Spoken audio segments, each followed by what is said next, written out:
Snow fell in long, patient strokes across the prairie, each flake catching faint lantern glow, as if the night itself was scattering tiny shards of glass. The winter wind pressed hard against the old wooden boards of the sheriff's office, howling through cracks and seams like a restless spirit that would not settle. Inside, a woman knelt on the rough planked floor, her shawl slipping from thin shoulders, one arm wrapped around the small boy pressed to her chest. Her voice, tremulous yet unyielding, carried across the silence. "Please," she begged, the words rising like breath from frozen lungs. "Please, don't take my child away." The sheriff's jaw shifted beneath his mustache. Dalton Briggs was a man bound by order, and tonight, order meant a bitter cruelty. He stood behind his desk, papers neatly stacked as if law could be squared and pressed like ledgers. But in his eyes flickered a hesitation he did not show the crowd gathered in the shadows. Beside him, Agnes Crowley folded her arms, lips pursed, eyes sharp as a hawk sighting prey. Her whisper had already taken root through the town. Clara May Hollister was unfit, a woman crumbling beneath the weight of widowhood. A mother who had nothing left to give but her shame. The boy stirred. Eli, small as a sparrow and just as fragile, clutched at his mother's sleeve, his wide eyes darting from the sheriff to the faces in the room. Fear trembled through him, but Clara only held him closer, the smell of wood smoke and cold wool clinging to his hair. A cough rose from the back corner. Or perhaps it was not a cough, only the scrape of a boot heel against the floor. He stood there, tall and still, wrapped in a long coat darkened by snow. Ezekiel Boone, the rancher whose silence was more famous than his cattle. He did not speak now either. He leaned against the wall, hat-brim shadowing eyes no one dared meet for long. They said he had buried both wife and child in a single winter, and when the soil closed over them, so did his tongue. Clara felt the weight of his gaze, though he offered no word, no gesture. It was not comfort, yet it was not condemnation either, only stillness, like a river frozen over but still moving deep beneath. Sheriff Briggs cleared his throat. "The council will meet come spring. Until then," his words trailed.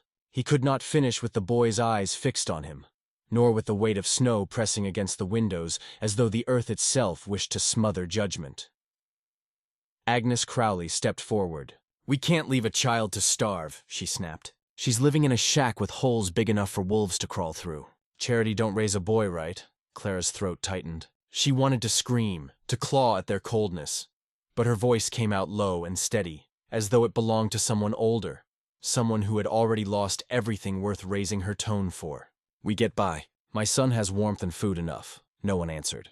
Silence filled the room again, broken only by the groan of timber as the storm clawed at the house.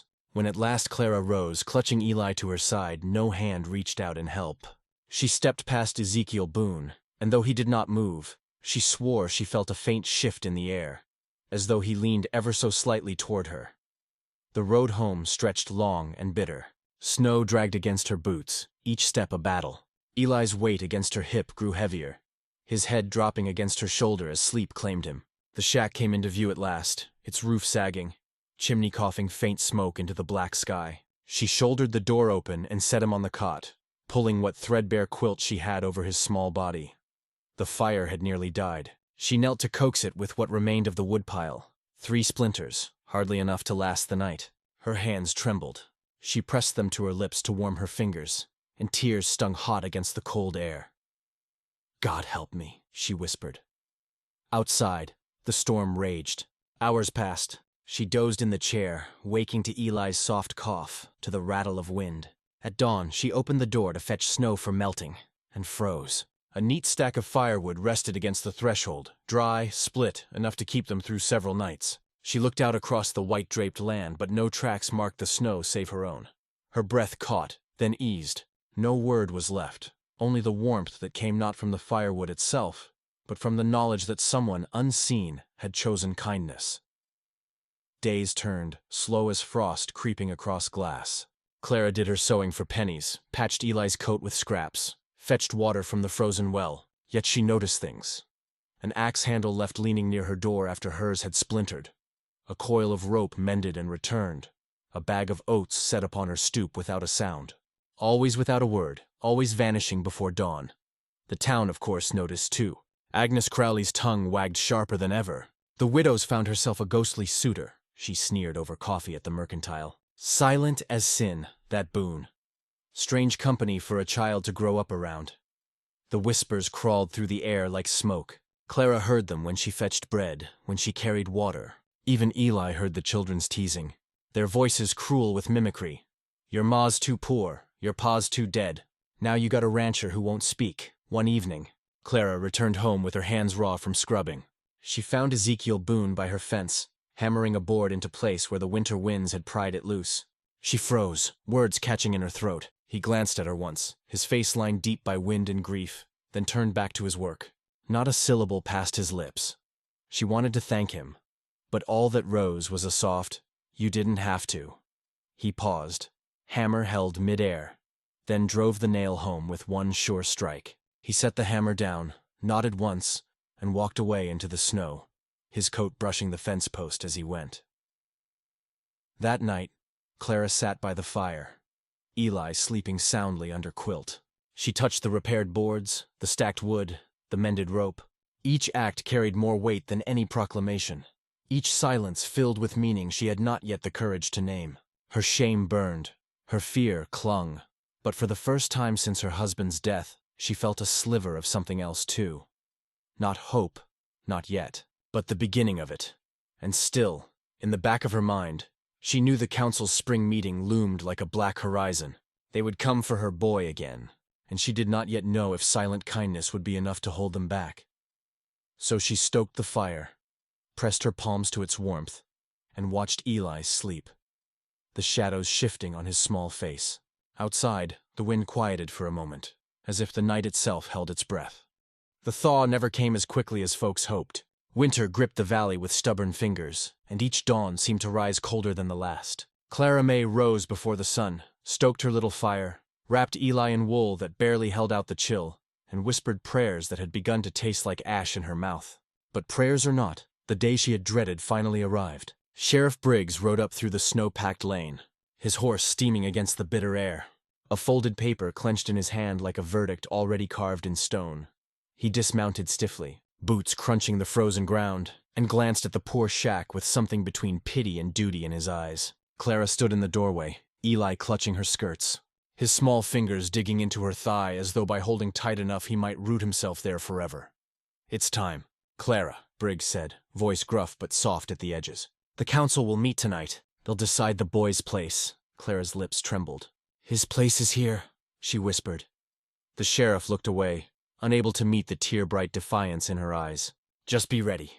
When he left, snow stirred up in his wake, filling the silence he had carved. Clara sank to her knees, pulling Eli close, rocking him like she had when he was an infant. His breath hitched against her shoulder.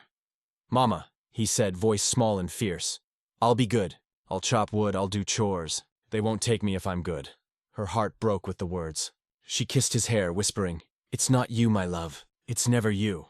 That night, lanterns glowed in the town hall, their smoky light flickering across stern faces. The room was filled with murmurs.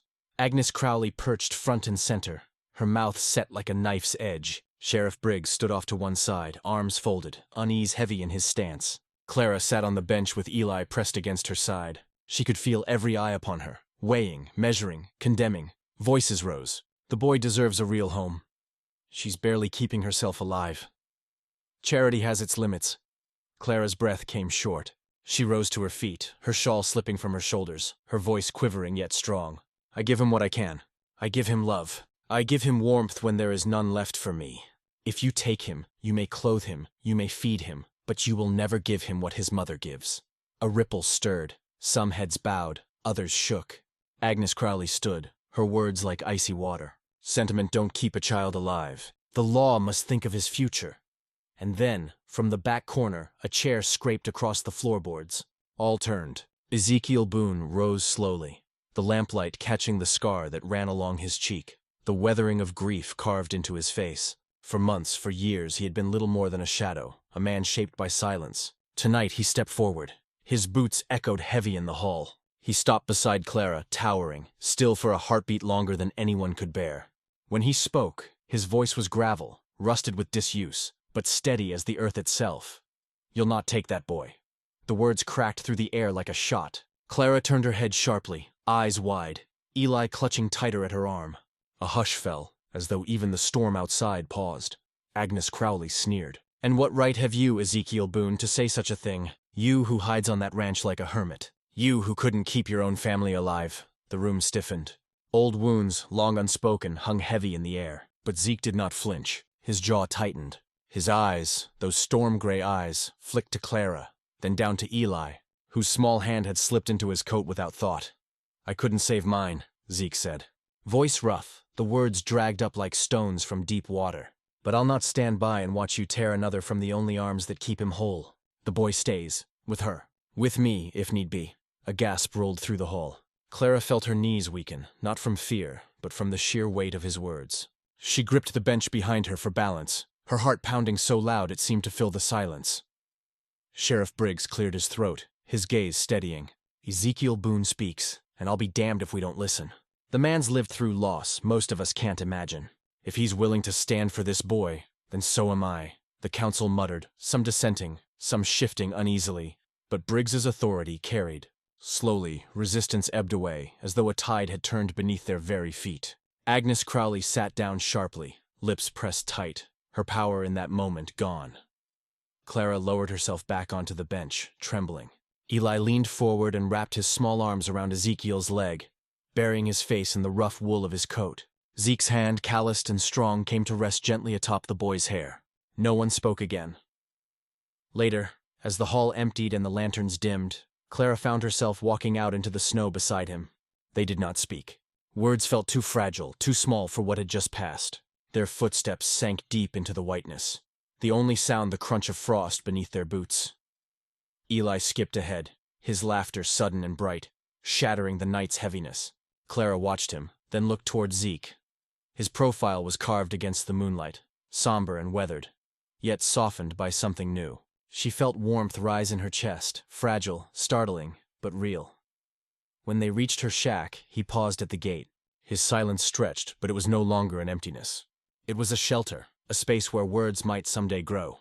She met his eyes, and though he said nothing, she understood. He would not let the world take her child, and in that quiet promise lay a seed of something more. Inside, Clara tucked Eli into bed, brushed hair from his forehead, kissed his cheek. She lingered at the door, watching the way the firelight danced on the woodpile stacked high, the way the boards of her fence now stood firm. Outside, Ezekiel's shadow moved away across the snow, each step steady, each silence speaking louder than any vow. She pressed her hand to her heart, whispering into the stillness, "Thank you." The storm eased that night. For the first time in months, the stars broke free, scattering silver across the endless dark. Clara sat by the fire, her son breathing softly, her thoughts circling back to the man who had broken years of silence for their sake. She closed her eyes, feeling the ember of hope flicker to life. Sometimes salvation does not come with trumpets or triumphs, but with a man's quiet voice rising when the world least expects it. Sometimes it is enough that one soul dares to stand where others shrink. And so, if ever you find yourself pressed down by judgment, weighed by loss, remember this. Dignity is not given by the crowd. It is built in silence, in mercy, in love that asks for nothing but the chance to endure. If this story has lingered in you, if you felt the hush of snow and the warmth of small mercies, then stay with us. There are more Wild West tales waiting, more echoes of hearts that dared to rise. Subscribe, and let them ride with you into the night.